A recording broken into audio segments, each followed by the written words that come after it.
श्याम सुंदर श्री यमुने महारानी की क्या नाम है आपका? पंडित महीन ये चतुर्वेदी। कौन सा मंदिर है और कहाँ पर स्थापित है? ये यमुना जी के किनारे बृहदवन में विशनगंज में स्थित है। ये गोकुल क्षेत्र है, यमुना जी के उस पार मथुरा है और यहीं से भैया गोकुल की सीमा पर आरंभ हो जाती है। और ये गोकुल गांव से लगा हुआ वन है जिसे बोलते हैं बृहदवन। भगवान कृष्ण के अवतार से पहले यहाँ दुर्वासा ऋषि जी ने तपस्या की और श्री यमुना महारानी ने भी यहीं तपस्या की। भगवान कृष्ण यमुना जी की तपस्या से प्रसन्न होकर जब यहाँ पधारे तो दुर्वासा ऋषि महाराज से गुरुदीक्षा ली और यमुना जी से विवाह किया।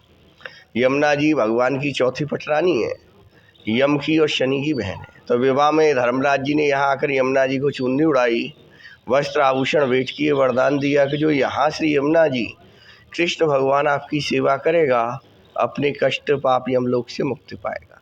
इसीलिए यमुना महारानी का चुन्नी मनोरथ किया जाता है। शनि महाराज आए, सभी लोग चिंतित हो गए तो यमुना महारानी ने प्रार्थना की कि भैया आपकी दृष्टि के प्रभाव से यहाँ सब लोग डर रहे।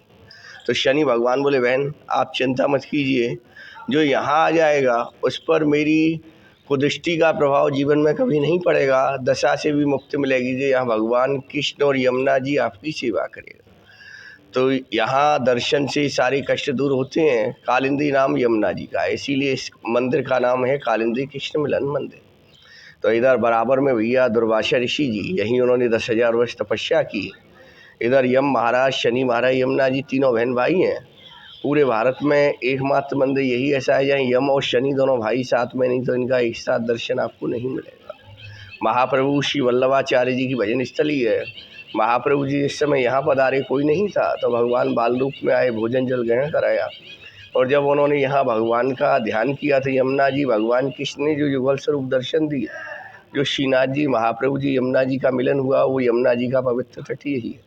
दुर्वासा ऋषि के मंदिर की बात करें तो एकमात्र मंदिर मल्लिकार का है और उसका एक मेला लगाया जाता है बसंत पंचमी को। आखिर बसंत पंचमी के दिन का मेला लगाया जाता है।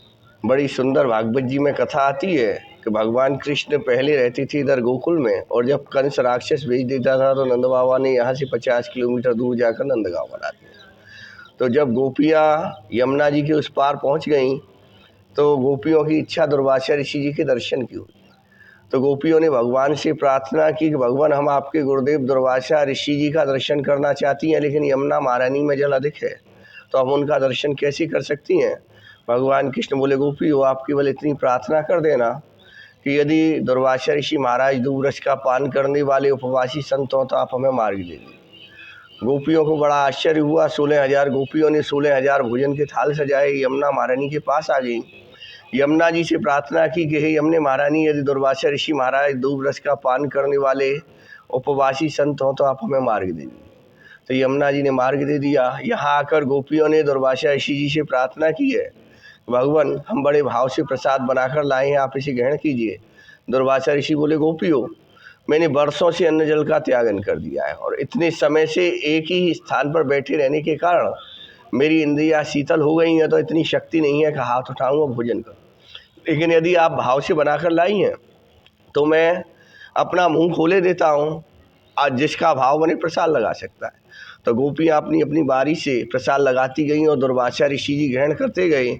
और जब पूरे थाल 16,000 खाली हो गए तो गोपियों के मन में चिंता हुई, सखी हम तो ये सोच रहे थे कि महाराज को भोजन दिखाएंगे और घर को भोजन कराएंगे, यहाँ तो सारा भोजन समाप्त हो गया। तो दूसरी गोपी बोली गोपी अब यहाँ से जाओगी जब तो भोजन बनाओगी, अभी तक तो महाराज उपवासी थे और अब तो महाराज ने भोजन कर लिया, तो अब यमुना जी मार्ग नहीं देंगी। तो तीसरी सखी बोली गोपी वहाँ हमारे और आपके गुरु भगवान कृष्ण थे और यहाँ उनके भी गुरु बैठे हैं दुर्वासा ऋषि, तो इन्हीं से उपाय पूछ लेती हैं। गोपियों ने दुर्वासा ऋषि महाराज से प्रार्थना की कि भगवान हम यहाँ तक आ तो गई लेकिन अपने घर वापस कैसे जाएं, यमुना जी में जल बहुत अधिक है। तो दुर्वासा ऋषि बोले गोपियों आप केवल यमुना महारानी से इतनी प्रार्थना कर देना कि यदि भगवान कृष्ण बाल ब्रह्मचारी योगेश्वर हों तो आप हमें मार्ग दे दीजिए। तो गोपियों ने यमुना जी से प्रार्थना की, यमुना जी ने मार्ग दे दिया। सामने भगवान बैठे थे।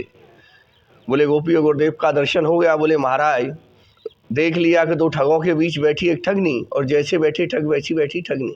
बोले क्या कह रही हो गोपियों। बोले महाराज जैसी तो आपके गुरु दुर्वासा ऋषि जी हैं जो कि 16,000 थाल जमने के बाद उपवासी हैं, ऐसे ही ठग आप हैं कि 16,000 गोपियों के साथ रह रहे हैं और आप ब्रह्मचारी, और ऐसी ठगनी आपकी है यमुना महाराज। तो भगवान बोले गोपियों, मेरे गुरु ने तो केवल आपके भाव को ग्रहण किया है, क्योंकि संत तो जो लीला करते हैं वो हमेशा परोपकार के लिए करते हैं। उन्होंने विचार किया कि गोपियों ने इतने प्रयत्नों से भोजन बनाया, यहाँ तक आए, इसलिए उन्होंने मुंह खोल दिया, नहीं तो मेरे गुरुदेव को भोजन की आवश्यकता नहीं है, इसलिए मेरे गुरुदेव तो हमेशा उपवासी रहे।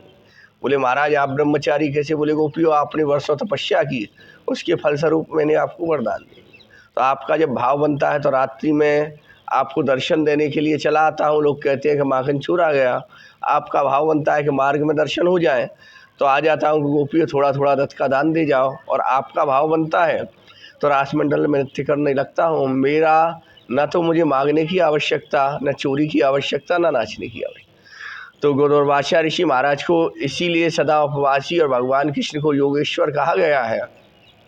और वसंत पंचमी के दिन गोपियों ने आकर दुर्वासा ऋषि जी का यहाँ प्रसाद लगाया, इसीलिए दुर्वासा ऋषि जी के प्रसाद लगाने का, दर्शन का वसंत पंचमी के दिन मथुरा में, ब्रज में विशेष महत्व रहता है। बोले दुर्वासा ऋषि महाराज की जय।